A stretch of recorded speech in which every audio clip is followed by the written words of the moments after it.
Now America is looking towards Africa. So it's not us who look to the east, it is America that had ignored Africa. And I've said that to them several times. Yeah, and they admitted that they are not looked to Africa as a trade partner, but now they are. Yeah, and you can see from the number of companies that have set up base in Nairobi, and we want even more of them to set up base in Nairobi. The last being Boeing, corporation. I told them Kenya Airways is your largest customer. You need to have a presence in Nairobi. Yeah, and so we are inviting all of them. And then we have the exciting news, direct flights by Kenya Airways.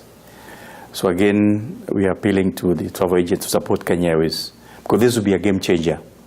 You see, as I'm sure you know, as of now, US has overtaken UK as our largest source market of tourists. More than 100,000 Americans visited Kenya last year.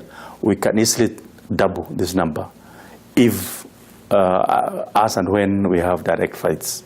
Big four item agenda, particularly on universal health. Again, we are working very closely with American companies to supply equipment.